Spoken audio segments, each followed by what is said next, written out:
Welcome to Ear Biscuits, I'm Link. And I'm Rhett. This week at the round table of dim lighting, we will be answering your questions about college. Now, whether you are in college, have been in college, or might consider one day going to college, I think you can benefit from the conversation we're gonna have using questions submitted by many mythical beasts as a stomping ground for ideation, adviceation. You guys are bringing it. And You're reminiscence.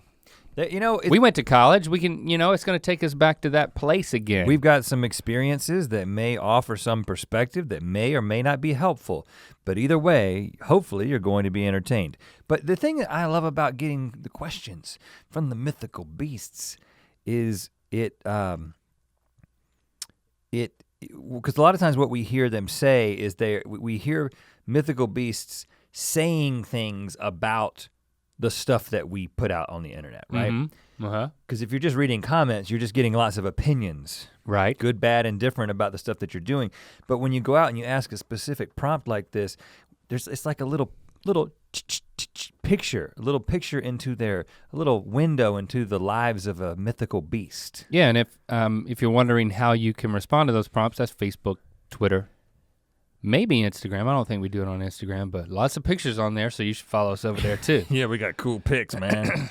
Cool pics every day. And hopefully the light won't crash down on us this week. Well, we've been told it has been secured with it's like a metal plate up there now. Yeah, I see it's bolted. 5, 4, 6. 6. There's 6 screws in that thing. Actually, they only use 4 screws. Do you know what? I'm pretty sure it's very secure. Let's take a question, Link. Right off the bat. Now, last time we didn't say last names because we shouldn't say last names. Yeah, because there's some roommate complaining going on here. Yeah. There's some real situations that we're gonna have to rectify. It's gonna get very real. Let's leave some last names off. Charos, leaving off the last name. Hey, Rhett and Link. Hey. I'm gonna be moving into a rental house with 4 other people for this school season. Oh, yeah. Oh, Charos calls it a season. Like it's a sporting. Maybe he's an athlete thing. There's only 1 bathroom. Uh-oh. With 4 people. How do I assert my true bathroom domination from day one? Very interesting question. Well, Charos, you're on the right track here in just identifying that this is going to be a problem. There's 4 of you, there's 1 bathroom, and what you do at the very beginning when it comes to the bathroom, the apartment situation, you name it. Those first few days, maybe weeks, those are important times. That's the sweet spot to set the right precedent. But do you not think that Charos is potentially stepping into the water on the wrong foot? I'm trying to make a bathroom analogy. It didn't work. Stepping into the toilet water? Stepping into the deep end, so to speak, of the bathtub by saying, how do I assert my true bathroom domination? Does your bathroom have a deep end, by the way? Yeah, yours doesn't. Your bathtub? My bathtub. Yeah, I had it installed so I could. I think I could stand in it. There is a slight deep end, and it's the end with the drain, but it's only very slight. No, mine goes down like another foot. Special, Well, how does that water get out? Yeah, that's where the drain is. Oh wow, you're on a slope. I'm making it all up, by Okay. the way. It's a normal bathtub. But I think the problem is that if everyone, again, this is, I can't remember what kind of ethics this is. My brain is not working today. Stupid ethics. But when you basically evaluate, if everyone were to bring this perspective to the situation, there'd be trouble. So if everyone comes in with, I want to dominate the bathroom, you are actually setting you have to come in saying, how do I get bathroom tranquility? Not bathroom domination. I think you're asking the wrong question right off the bat. Well, because I don't even know what, I think you're approaching this wrong. You just can't dominate because then your roommates will hate you. But by the way, I don't know what bathroom domination means. The thing that I thought it meant I've was- done it before. Well, I think after a big burrito. Oh gosh. Well, that can't be what the temporary is referred to here. I think it's, you got one sink, I'm gonna put all my stuff around there. You know, now, I will say after sharing, I mean, we shared a bathroom in college, our first 3 years, we were in a dorm, we were on a hallway, and we shared a bathroom with everybody on the hall, but then our junior and senior year, sophomore, junior, senior year, we moved into an apartment with 2 other guys and then added a 4th guy. And so in that situation, I was sharing a bathroom, all 3 of us were sharing a bathroom. No. You had your own. Me and Tim shared a bathroom. Had a bathroom that we shared. And Greg and I shared a bathroom. Yeah. The one that when we left the apartment, we got charged, and one of the items that we got charged like thousands of dollars for was we took grip tape that you put in the bottom of a bathtub when there's a shower so you don't slip, and we spelled our names using the grip tape. Because Tim didn't live with us initially. And we didn't remove that, and then they charged us hundreds of dollars to remove that. And if there took a picture of it, if it was there pretty was embarrassing. ever any doubt as to who was responsible for this particular form of vandalism, it was Rhett, Link, and Greg, because that's what it said in the bottom of the bathtub. It said that, yeah. We did not remove it.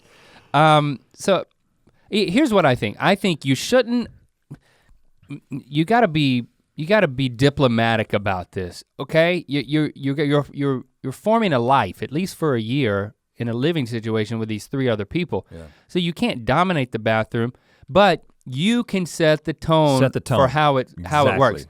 And I think it comes down to 2 words: Caddy System. Oh gosh, I was gonna say the exact same thing. Yeah. No one can leave anything on the sink. Everyone has their own container. Just like in the dorm, because on the hallway. Now, do you bring it from your room or do you put it in a drawer and take it out? I'm going worst case scenario, there's not enough room for everybody's stuff. Keep it in your room. Keep it in your room. And you bring your little travel companion kit. We call it a kit in the McLaughlin household. Oh, here's the difference between a kit and a caddy. A kit zips up. A caddy is open face. Okay, caddy's good. The bread's not on top of the sandwich, so to speak. The thing I like about the kit is that if I have to go away for the weekend, you already got it. I've got it all together. But access is an issue.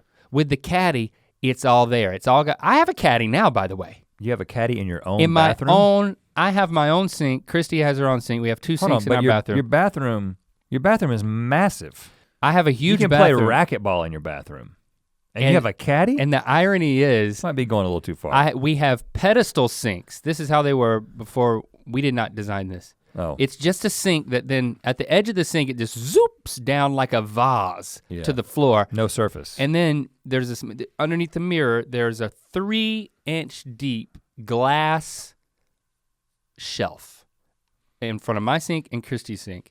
And after being in the house for 6 months, Lincoln somehow put something on the glass and literally broke the glass shelf on my sink.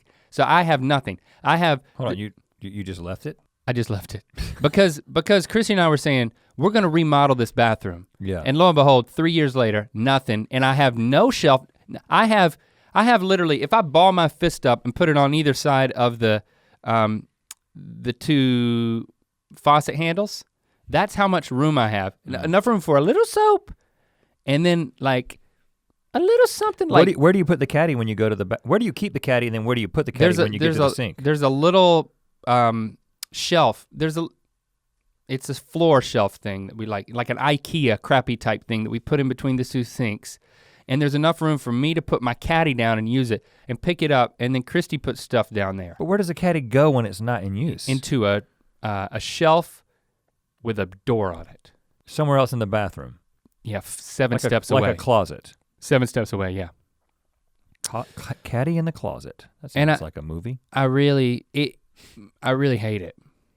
Yeah. But you know what? It keeps me on my toes, man. Yeah. You don't keep here's the thing. If you just have drawers and countertops galore like you have in your house, you accumulate a bunch of crap you would not that you don't not believe what my counter looks like. And it's just strewn everywhere. I think I have but with the caddy, 17 and 20 ointments that I apply to myself every day. And you got 20 more that you've stopped using, you don't realize. And I don't even need them anymore, but the Right. I got so much space, I just put creams and ointments up there. I'm like, might as well put that on my body. If I can use the Caddy system now and Rhett aspires to use one day, then it's good for you to go ahead and start doing that now. And Charles, go ahead and buy 3 more for your other roommates and say, you know what, you don't have to use this. You can buy any type of caddy or kit with a zipper that you want, but I just wanted to gift this to you. That's a way to assert your dominance, but I'll call it leadership, because now you're making a sacrifice, a few bucks out of your wallet in order to keep everybody in their own space. That is an incredible plan. It's an incredible plan. You take the initiative, but you give them the tools to follow through with your initiative. That is the perfect plan. Now, we're gonna get into another question here in a second, but we got some good ones. We're gonna let you know about something. We're gonna let you know about Mythical.store, support entertainment and get a brand new hat. Now this is what they call the dad hat, and which ironically is not for dads. As you'll see here in a second, while a lot of people love these, and that's why we have them, because they were demanded. Super cool, man. They're ironic to be worn, oh gosh. I don't look good in this hat. Now this is probably not the best way to sell it. Let me just acknowledge that right up front. But I have a sort of like a horse face situation. Like it's a little bit long, and my hair creates both the hair on the top of my head and the hair on the bottom of my face. They create this illusion of head that doesn't exist, right? I have no chin, and I actually have a rather small head. And when I put this on, you can tell, and that's why I wear hats that have a high crown. But not everybody likes that. Let me see how you look in this. I think I would look bad too, because now I have your hairstyle. Come on. I'll do it. No, but you have a lot more forehead than I do. So I think that you've actually got head up there. It's not that bad. I mean, it doesn't look like you. I look like a dad. Yeah, it doesn't look like a linkster kind of approach to things, but I look like the guy who shows up at like the recreation soccer game to watch his kid, keeps his hands in his pockets the whole time. We are selling the crap out of this hat right now. The things we're but saying it'll look about great on you if you're not a dad, if you're a cool person. Oh, you know what? It got cool when you did that. Really? When you popped it up? Like this? Did you mean to do that? Well, I did it instinctively. Yeah, that's How's cool that? now. Yeah. Are you serious? It's You're better. not. Yeah, on you. What about this? Oh, Fresh Prince it? Yeah. Pretty great? Yeah, I Pretty like great? that. Yeah, and you leave the tag on? I don't know why Jacob's laughing. I don't think you can leave the tag on a dad hat though, but we got the tag on this one just to let you know. It is new and it is available at mythical.store. Also got these 2 t-shirts, check those out. Oh yeah. Let's get back into this. Levi, I'm a sophomore in my engineering technology degree program. Engineering! And there tends to be lots of group projects this quarter, common thing in college. It's creeping its way into the high school and middle schools, group work. How can I politely deal with partners who constantly overcomplicate every detail of the project, thereby slowing down our progress? I thought Levi was gonna say, how do I deal with people who don't wanna contribute, which is a different problem. This one, they're too nitpicky. Yeah. They're slowing down, you're gumming up the works. This is a problem.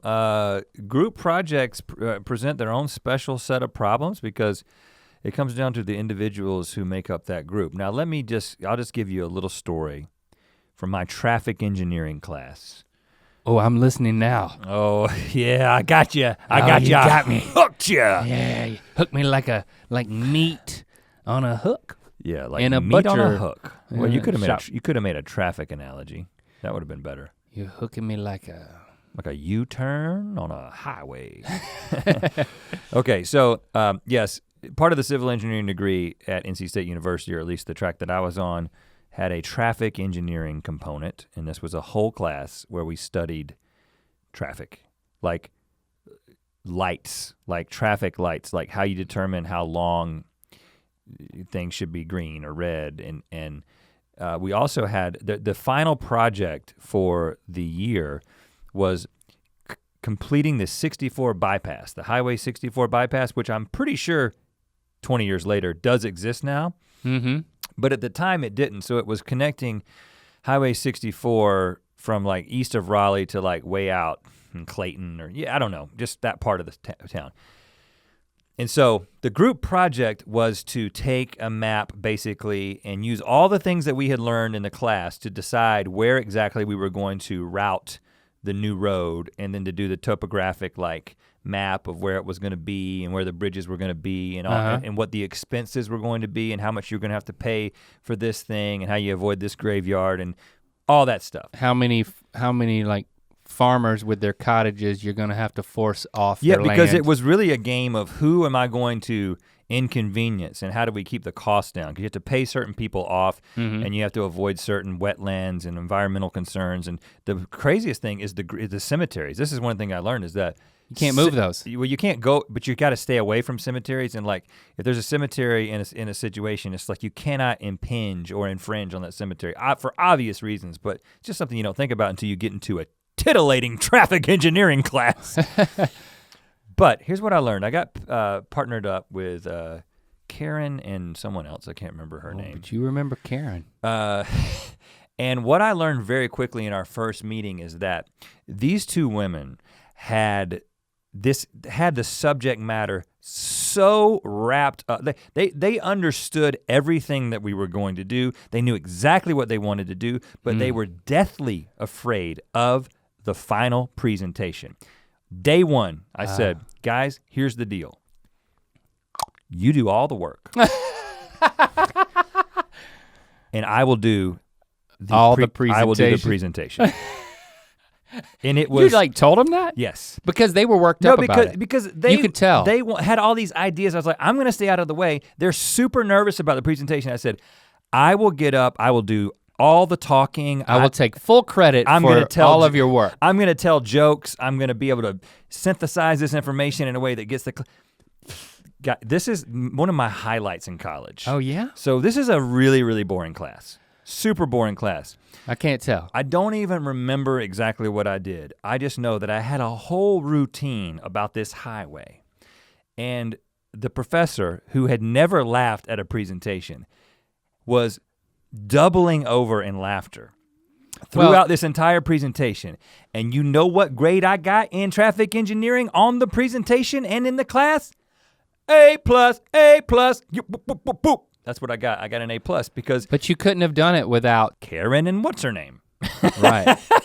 You know? Right. But now I'm not— So I'm bringing this back to the advice. Okay, division of labor. That's all I'm saying. You're saying right up top. Yeah. You need to figure out who's good at what. You need to have a skills assessment conversation. Yeah. Where it's like, okay, what are your expectations? What are you willing to invest? What are you bringing to the table? Right. Let's divide this thing up so that everybody's not trying to do everything. If somebody's like, I'm really into the details, and somebody else is like, well, I'm really into the details. Like, well, only one of you can be really into the details. Well, That's the problem here. I don't know exactly how you should break it down. It may not be as clean of a breakdown as it was for me. I'll make it pretty clean. Okay. I'll boil it down to 2 words. 2 words. Caddy System. Okay, so you have a caddy system for the group. I don't know how yet, but somehow everybody in the group gets a caddy. I'm talking toothbrush. So it's a sleepover? I don't recommend that. No, but I think you're right. I don't remember that much group work happening in my engineering classes. There wasn't a lot. But I do remember now though. I do remember we had to design, I think it was the course was called Facilities. Another fun one. Oh yeah, and it was it was a whole course on how you take like a physical environment where something is being manufactured and you set up the manufacturing process physically within the facility. So do we need to buy fork trucks to move things, or do we need to put conveyor belts in?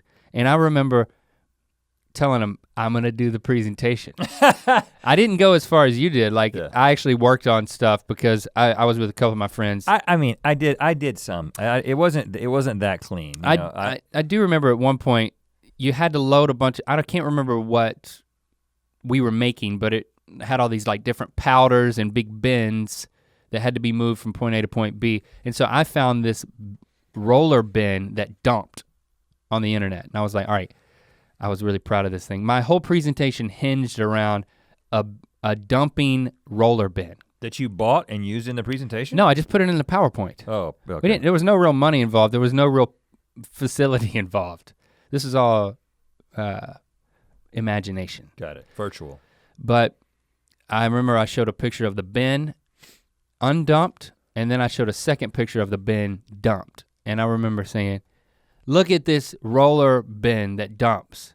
It's not yet dumping. And look, then it's dumping. Watch the bin dump.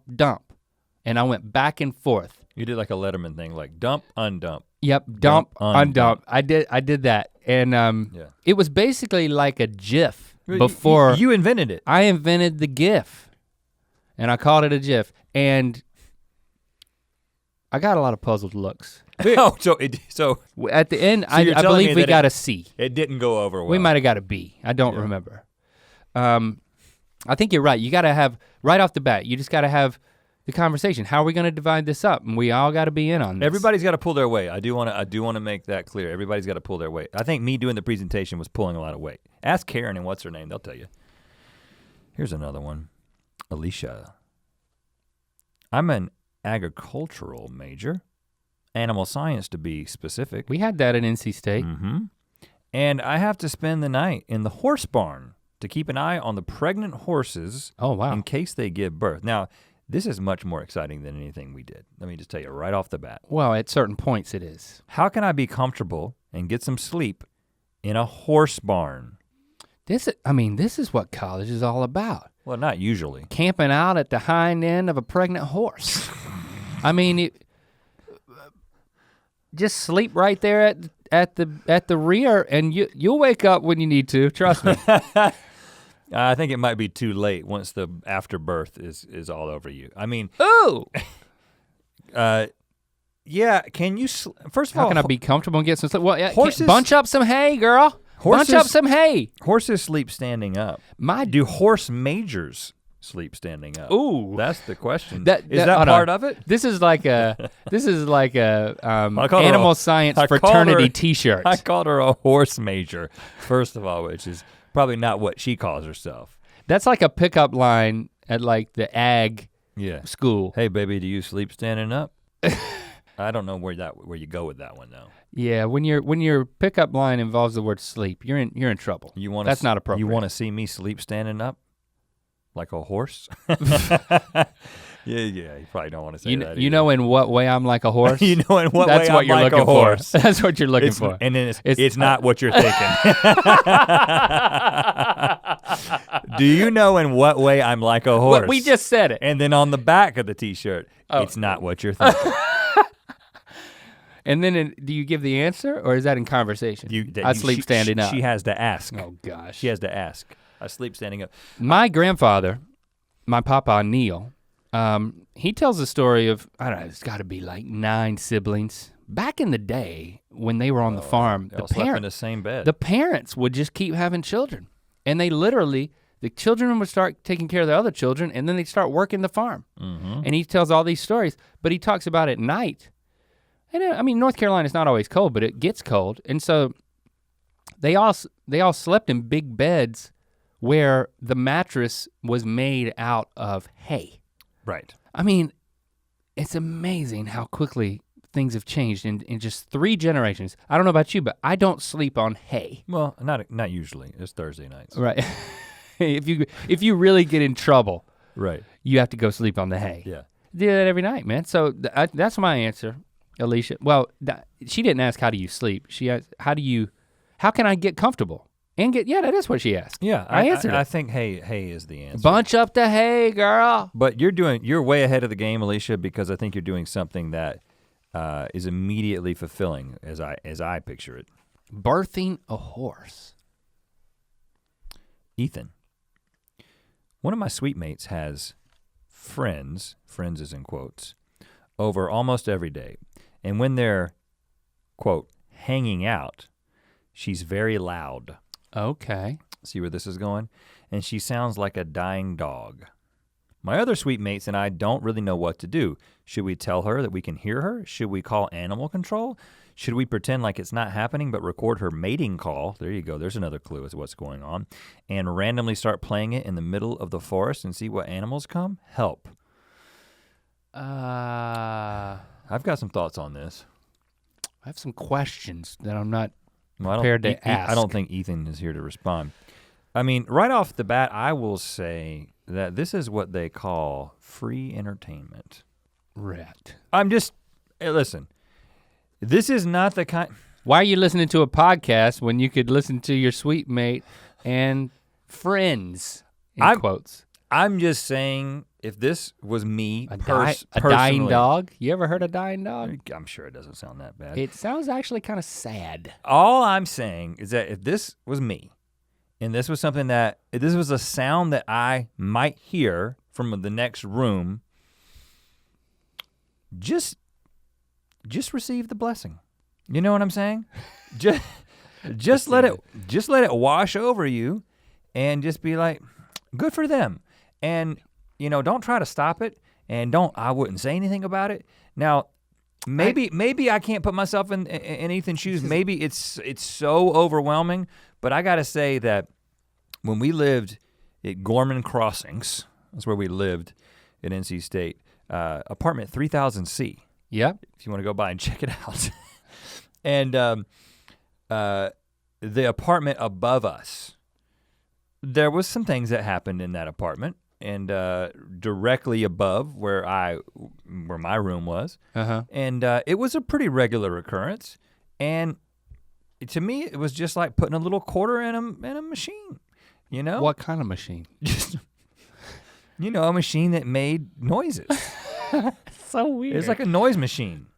Well, I think a neighbor, your hands are kind of tied. Maybe the neighbors too. But I think if it's your roommate, it's not. It's a sweet mate. This sweet mate situation smacks of. Smacks is probably not a good word.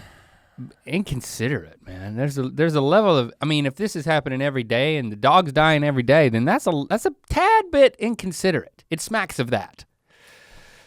Now did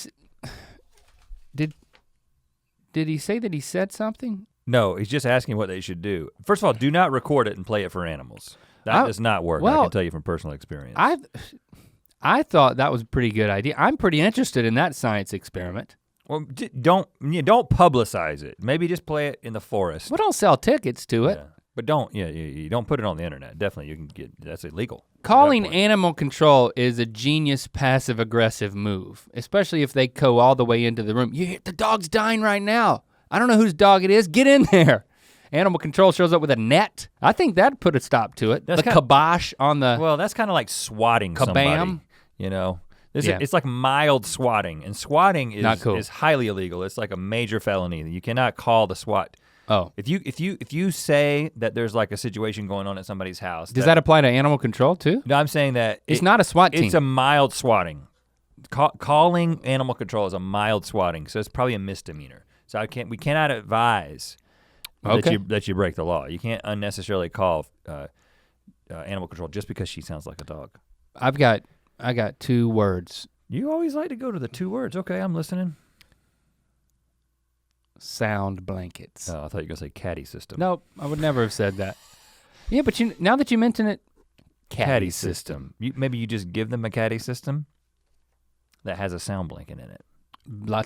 I just think they need to decorate their room with sound blankets. I mean, everybody wins. It's warmer in there. And the sound doesn't come out. I mean, you gotta soundproof it. And you can go in 50-50 on that. Okay. I do think you gotta talk about it. Justin, I keep wanting to say the last names, but I'm not. But I like the way you just left it. Justin has a question. My roommate refuses to empty the lint trap. Now, is this another euphemism for the same thing? I doubt it. I think this is probably literal. Refuses to empty the lint trap. Because I don't know how that would be a euphemism for it. Well, emptying the lint trap, I think, is a euphemism for something. But what's the lint trap? I'll tell you later. How do I properly explain the importance of lint trap maintenance without seeming like a jerk? Well, I don't think your concern is seeming like a jerk. I think your concern is seeming like an over-controlling goody two-shoes. Now let me tell you how to use the lint trap. Now I can say this because I am this person. I am 100% in charge of the lint trap at my house. Every time I go through my passageway of the garage that I've talked about has the dryer in it. And every time that thing's got some dry clothes in it, or there's wet clothes in the other one, I always am happy to transfer it in there. And I'll always remove that lint trap. But you know what? There's lots of times when I can tell that lint trap has been run for 3 cycles. There's so much lint trapped in that thing. It's hazardous. Now, and I could take it around to everybody in my house and I could say, look what you did. This should have caught on fire. But I've lost hope, and I take pride in staying on top of it myself. So I've given up. Clarifying question. But I'm not in college. By doing it, by being the only person who does it, have you rendered the rest of the family like basically incapable of it now? Like if you go away for an extended period of time, like if you're traveling, that's a good point. Is everybody at risk now just because you haven't done it? Because Justin Rhett makes a good point. Don't be like me. You gotta do something. I'm not saying don't be like Link. I'm just saying that because I am also the lint trap guy in my house. Really? Yeah. Because and every time do you lick your finger before you remove it? No, I don't have. I'm sure I do not have as developed of a system as you do. Because if you don't lick your finger first, you're scraping for a long time. You're like a raccoon pawing at a box that has a cake in it. I just get a corner and pull and it all comes off. Well, that sounds like you've got 2 or 3 cycles on it. I definitely have 2 or 3 cycles because I'm the guy and I'm not as attentive to detail as you are. But so we may be going 5, 6 cycles at my house. You are in the danger zone. So I think the answer to this question is, I think you've got to, again, I think you've got to potentially fake a situation. Oh gosh. I think you've got to put on you gotta get some clothes and like char them in certain places. And you've got to just in the middle of the night, one night, run in, grab your roommate and say, get up, there's a fire, because we didn't change the lint in the dryer. And then he's gonna panic. And you've already been burnt because you're wearing the clothes? Yeah, you need to look a little burnt. Okay, you don't have to do makeup. I'm just saying just a little charriness. Okay. You know, that can be done. In the t-shirt. Just a t-shirt. Just a t-shirt with some char on it. Like a nipple peeking through kind of thing. You can smell a little bit like smoke if you want to get some liquid smoke and just use it like cologne. Okay. That's another option. Good. You freak him out. He gets up, he thinks that the place is burning down, and then right before he gets out the door you say, psych! But that's how serious this would be because you never changed the lint trap. Now again, I don't know about the legal repercussions of faking a fire. You cannot do that in a public place because that's illegal. But I think you can say fire just to your roommate. You can do anything. I don't know. We're not legal experts, especially if he doesn't go in and tell the authorities. I was actually gonna say, gather up all that lint that he should have removed over 3 cycles and then put it in the middle of his floor and burn it. Show him how flammable it is? Yeah, show him how flammable it is. Again, I think that should come with a warning. Tracy. Hi guys. Hey. I teach Intro to Sociology at Pennsylvania Highlands Community College. I'm listening. Sometimes it can be challenging to hold students' attention. Any suggestions for making learning more fun in the classroom? I'm not gonna make any community college jokes, okay? Because I could say something like, well, because you're teaching at a community college, I see how this is a problem. But I'm not gonna say that. I wouldn't say anything like that. Tracy, seriously, I think I have some good advice that comes from my father, who is a law professor, who has been teaching for an incredibly long time, like since 1980. And so we're talking almost 40 years of teaching experience. And now I don't know necessarily if this is he basically uses the Socratic method to teach, which is. What does that mean? It's basically like calling on people and having a discussion. A conversation. And you know, it's a little old school, but here's the thing that I think is great about this. So every single day, and I don't know if he still does this, I haven't talked to him about it in a while, but. You haven't talked to him, period. You should talk to your dad. I'm not talking to my dad right now. just kidding. It's not something we should joke about. Oh. It's not something we should joke about, but we did. Okay, so in any given class that my dad is teaching, he may call on you. Oh, there's no raising of hands. No, So he's like, okay, he gives a homework assignment or or the reading assignment. He's like, talking about these are the cases that you're supposed to read this week. And then Tuesday morning rolls around and then he's sitting there and he's teaching and he's like, Mr. Neal. What do you think? And then he asks a specific question. Ooh. At that point, Mr. Neal has to stand up in class and he says sometimes the entire class will be one student standing up and him just asking them questions and having a discussion, the entire class with one person standing up. That he has done that before. That has got to make some people crap their pants. But you know what it does, Tracy? But if you're gonna be a lawyer, I guess. But not all lawyers get up and speak in front of people. They're not all orators. Yeah, but here's the thing is that he's actually told me that like this particular approach is people have tried to discourage him from doing it because it does put students in an uncomfortable situation, but he's old school and he's like, well, that's what they need to be put into an uncomfortable situation. If they're trying to be good at this job, they need to be able to be grilled and to take these questions and to be able to answer them. Now, I'm not saying you have to go as old school and as strict as Professor McLaughlin, but I do think that makes my pit sweat right now just thinking about it. But I mean, we're talking about sociology at Pennsylvania Highlands Community College, okay? So I think that we're in a situation where we can expect someone to, I think you should just call on people, Tracy. Honestly, I think that's what you should do. I think there should be random times in any given class where you're like, Mr. McLaughlin, or whatever you call your students, and then ask that question. You don't have to make them stand up, but just let them know that they could be asked a question at any time. You will immediately have this new sense of authority as the professor in this class, and they will have this immediate respect, and because no one likes to look stupid. No one, and you know what? Then the people who aren't preparing. Sometimes I kind of do. Okay, that explains a lot.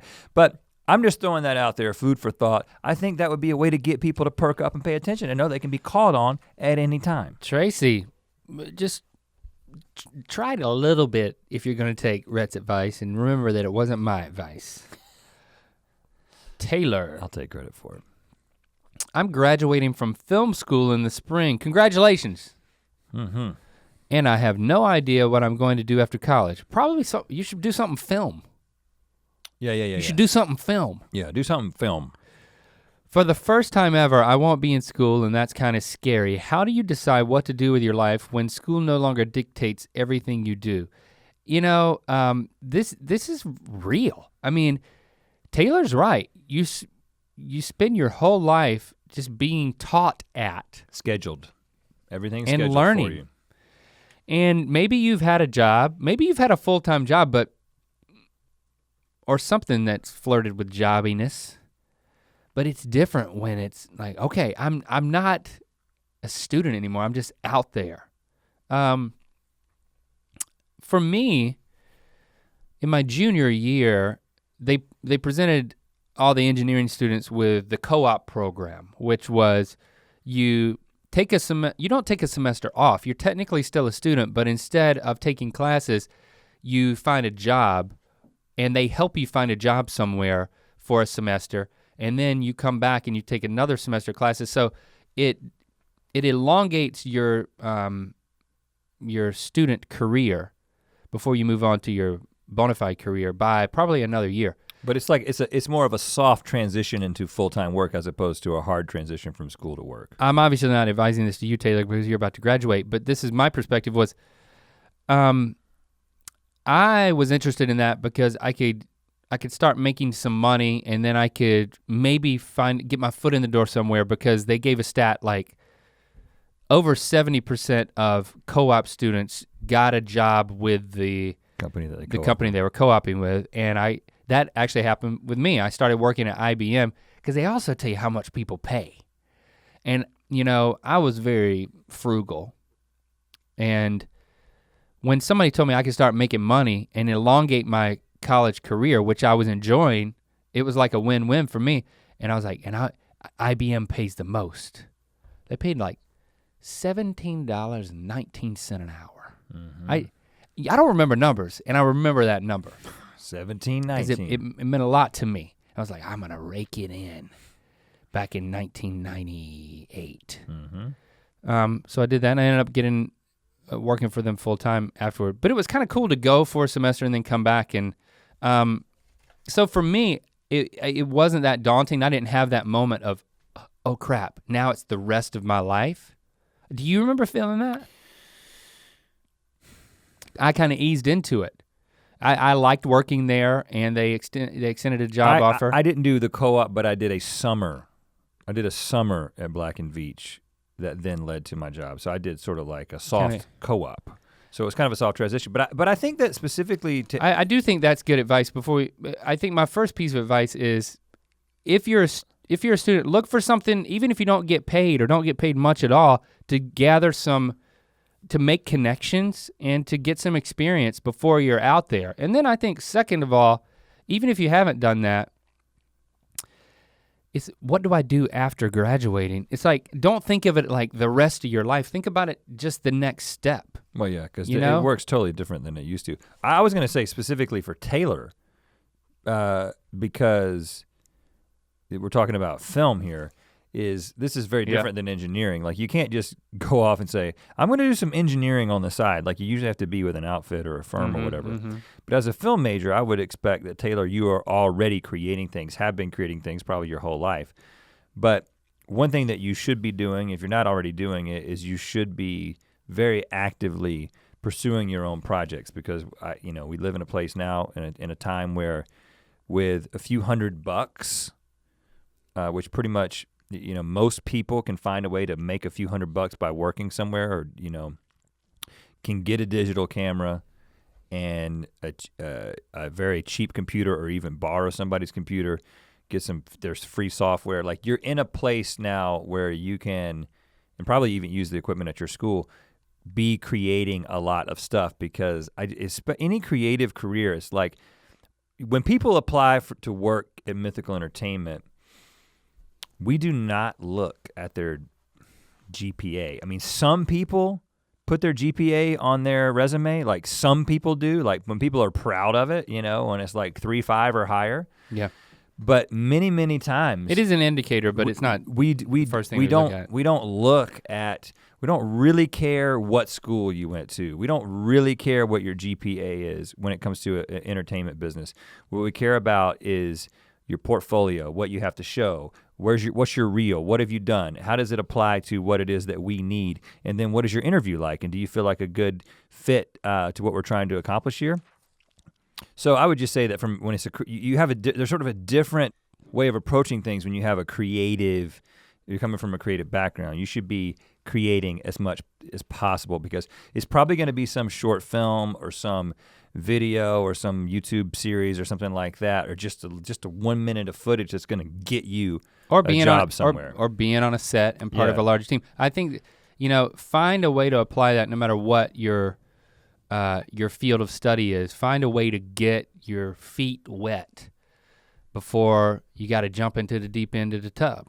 M asks, what can I make in the microwave to eat that's not boring? We're back in college again. Got to use that microwave as the main form of cooking. Well, I've got a great answer to this, and I've demonstrated how to make it on Good Mythical Morning before. I call it the cheese disc. It's not boring at all. It is just one layer of Ritz crackers on a plate with then shredded cheese sprinkled on top of it to basically create a cheese blanket. You can't have blue cheese if you're feeling frisky. Then you put that thing in the microwave for approximately 60 to 90 seconds, and then you stand back, you open it up, and you have a cheese Frisbee that can either be eaten or thrown.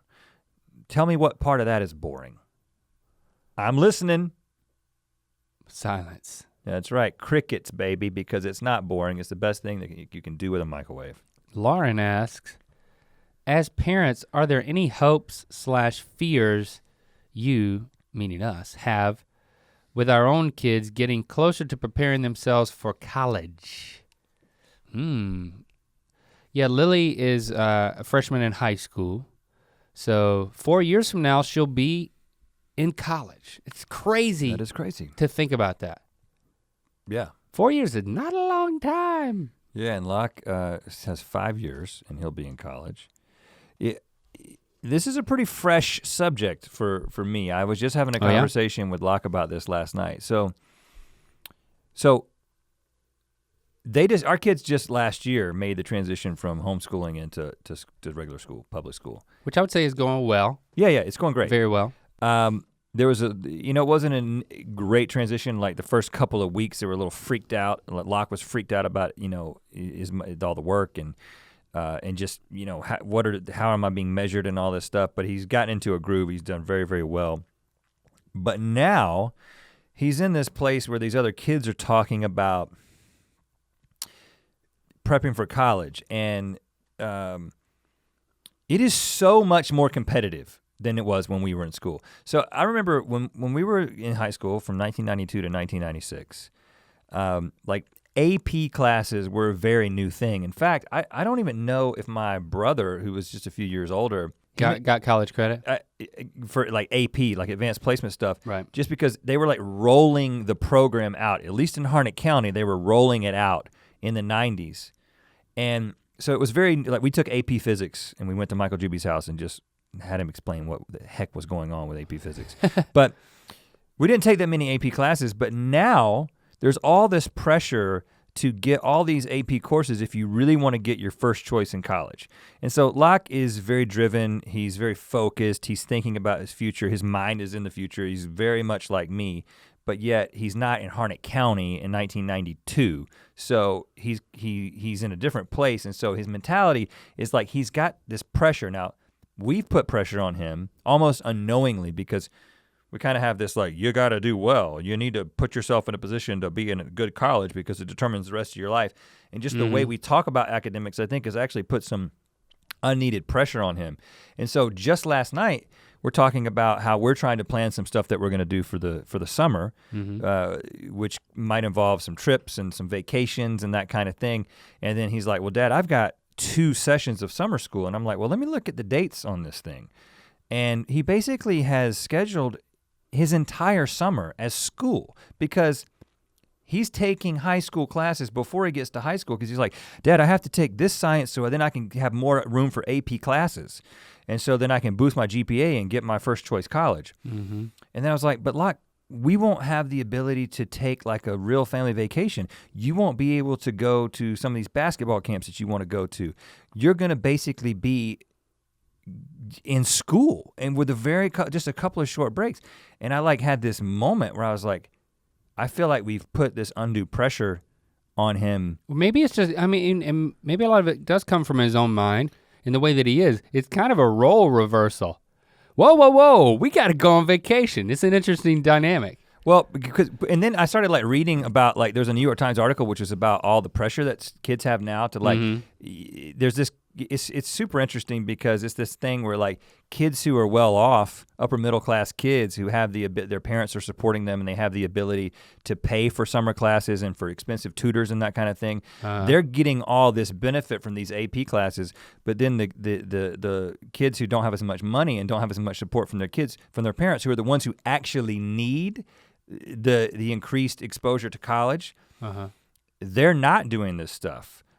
That's kind of a whole different issue. It's just sort of an interesting picture of the way that this has kind of created this race to the finish for kids to get ready for school. But ultimately, what we've decided is he's not going to take both sessions because I'm like, I don't want to look back and say, you didn't get to go to these cool places and go on these cool trips and do these camps that you want to do, which I think is ultimately more enriching as a person. And I'm like, you know what? You may not be able to get as many AP classes when all is said and done, but I don't want your life to be completely defined by just trying to have all this pressure to succeed, to just get into exactly the right school, as if that's going to make all the difference in the world. I don't know, we're just I don't necessarily have any specific advice about it, but it's very fresh conversation for us. Yeah, I think I'm definitely not nearly as a futurist in my thinking as you are instinctively. So for me, it takes more discipline for me to think about, wow, in the next year or two, we're gonna be making some concrete decisions about where Lily's gonna go when she graduates. But yeah, you're exactly right. All of those decisions trickle back to a year before now. So I start to feel behind when I hear you talk about it. which is kind of freaks me out. But I do think that our experience in doing something and finding ourselves successful at something that we couldn't have declared as a major. Yeah. I mean, and at a school that's not prestigious. We thought we were gonna go to film school. That was nixed before we even left high school. It just didn't happen. It didn't seem wise enough to, the people who were influencing us. But it turned out okay. You take it's a balance. And I think you give a good example of maintaining that balance of okay, we've got to do, we should know everything that needs to be done, but then it may not be the wisest choice to do all of that. Yeah, to be quote successful. It's I think it's very important that we teach our kids to listen to themselves, to get to know themselves as they're becoming themselves. Because it could be some they're so far from being who they're going to be. Because it could be some experience that they have over summer in something they're trying, a camp that they go to, a country that they travel to, which is important to us, that they have the opportunity to do that. I think that will probably ultimately contribute to who they are as a person more than just having all their ducks in a row when it comes to being ready for college. And you know what? Maybe they won't get into, like Locke has talked to, since he was a kid, he's like, I want to go to Stanford. And and I'm like, well, that's an incredibly difficult thing to do, and I'm all for it if you can work your way into that situation. But we come from a totally different place. Like there's NC State is a great school for what we did, but it is not a school that is particularly hard to get into. It's not, and it's like we didn't have this like pressure. Like it was a given that we were going to a state school. We weren't going to go to a private school that required a lot of money, and B, it was going to be in state. I think at the time things have changed so much, but I remember our entire college career at NC State cost like $23,000 or something like that. Like it was state school, especially California state school, is so much more expensive than that now. But I don't know. We need to move on to another question. But I just think that we're trying to answer those questions right now, and I think that the bottom line is we're trying to think about our kids as a whole person and realize that it's not just about the academic success and going to the right school, because I don't think, I think that it can mess them up emotionally and mentally if they apply this pressure at this developmental stage. There's so many things happening that I just don't want to put too much pressure, especially when you start seeing that they're putting pressure on themselves. Mm-hmm. Heather asks, what do you do when your suitemate pees all over the toilet seat? P.S. My suitemate is a girl. What? Heather? We can't help you there. No. But I think your suitemate needs help. Justin asks, what is some of the best ways to make the cafeteria food taste better? I would like some better food for the rest of my time that I'm here as a college student. I remember, staying in Syme dorm our freshman year, every night. We were on the far, that had to have been the east side of campus. And the dining hall was on basically the far west side of campus.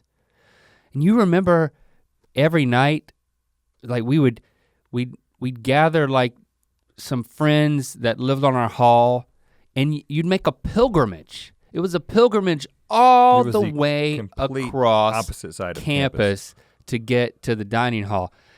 I just have really fond memories of that moment. It's like you're done with classes, you get back to your dorm room, everybody starts gathering up. It's like, all right, you guys ready to go to the dining hall? It's like it was a concerted effort. It was like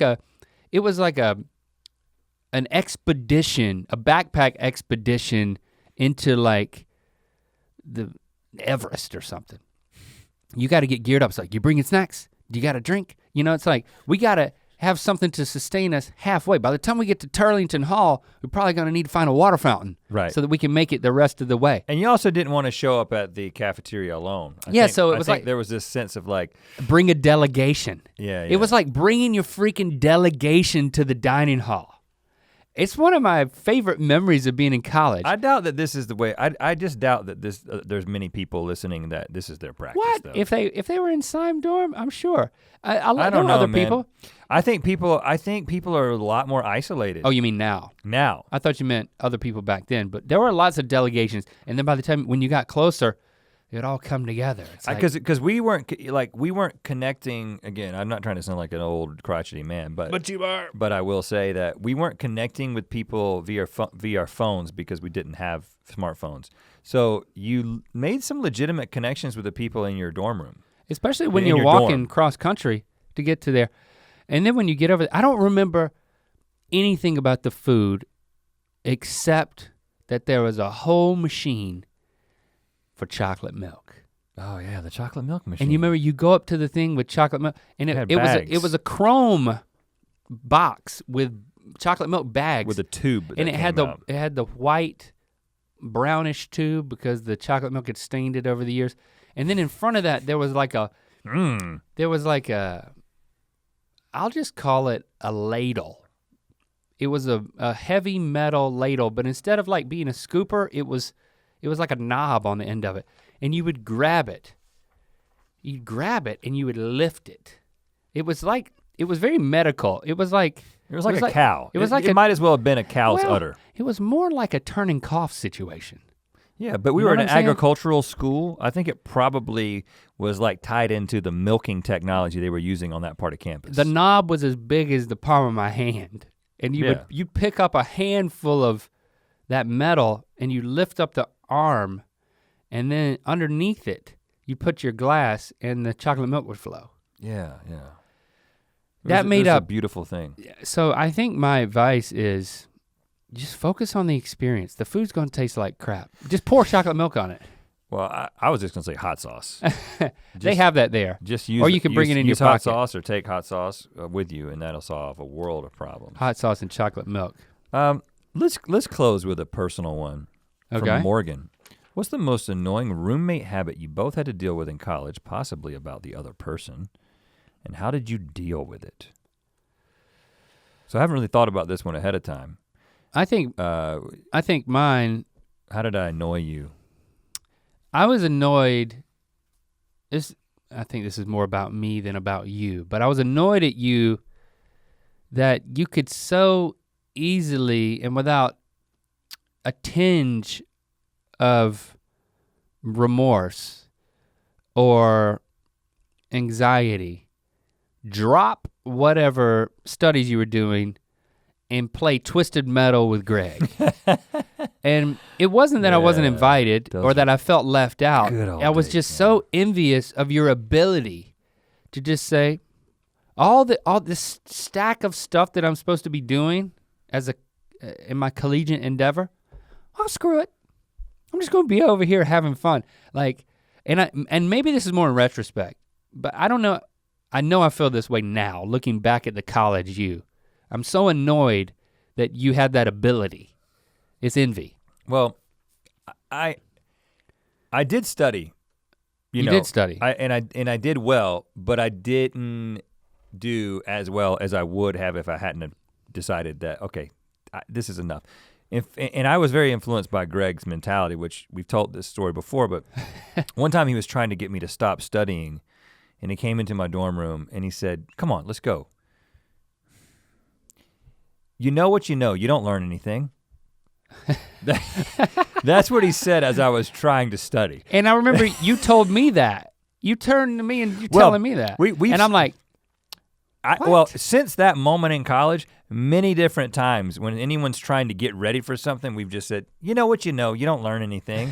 Just come on, let's just do it. And you know what? While that is entirely not true, because if you knew what you knew, there'd be no need for college. You do learn things all the time. But the sentiment was, come on, man, this isn't the most important thing right now. And oh, is that what he meant? My mom just made a stromboli. Here's the thing about Greg's mom. is that she had this stromboli that she would make, and she would freeze it. Yeah, she when she came to visit him, or when he went back home, he would come back with these strombolis, and then we would put them in the toaster oven. So they were like cooked and frozen, and then we just put them in the toaster oven. Oh man! And this is like the perfect college taste. You know what I'm saying? Like a toaster oven, thawed. It's like a pizza in a blanket. Stromboli, and he'd put that stromboli in that toaster oven. We'd put on Twisted Metal on the PlayStation, and I would be the Cadillac that had the hearse. I would be the hearse that had the fire that came out of the headlights. I don't think that's a character on the game anymore. And we would just play Twisted Metal for hours, and like that, you start smelling that toaster oven, heating up that stromboli. Like if I could smell that stromboli in that toaster oven in Greg's dorm right now, it would fill me with so much joy. You can.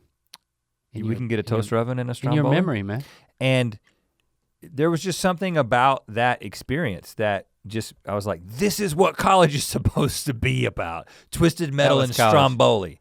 I never once tasted a stromboli. You never came over to Greg's room and played the game.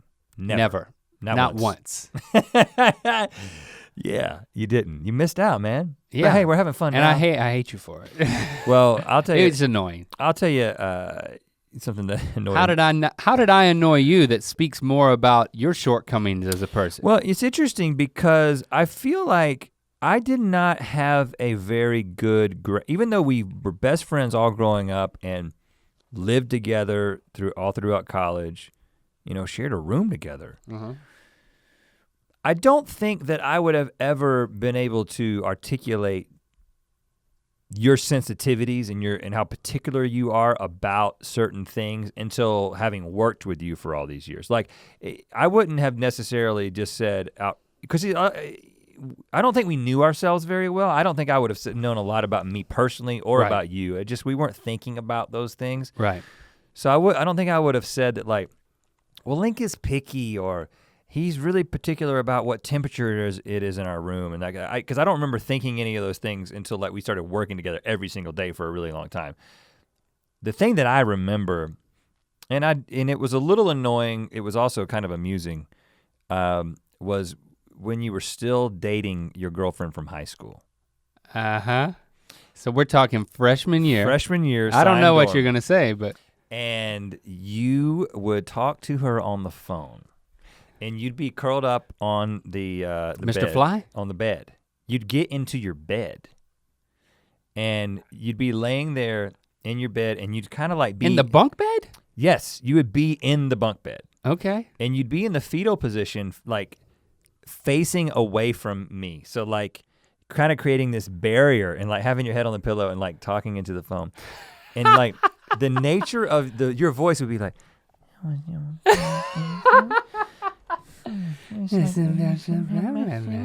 baby high school. And it was like baby talk to your girlfriend for like maybe an hour. Oh my! And it happened a lot.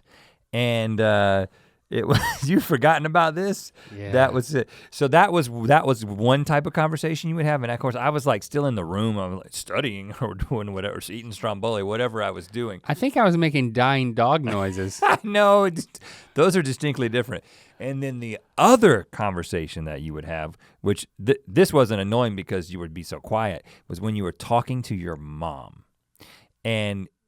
You guys grew up together basically. You're a single mom, only child. So you guys had like a different. Well, she was grown up. Different. She was the mom and I was the child. Right, but you know what I'm saying. Like it was the two of us. you. Yeah. So you kind of have a different relationship with your mom, and my mom would have to call me to like track me down to like talk to me. Your mom would call you as well, but she called a lot more than my mom did, and. You would literally just be on the phone for like 45 minutes and it would just be, mm-hmm.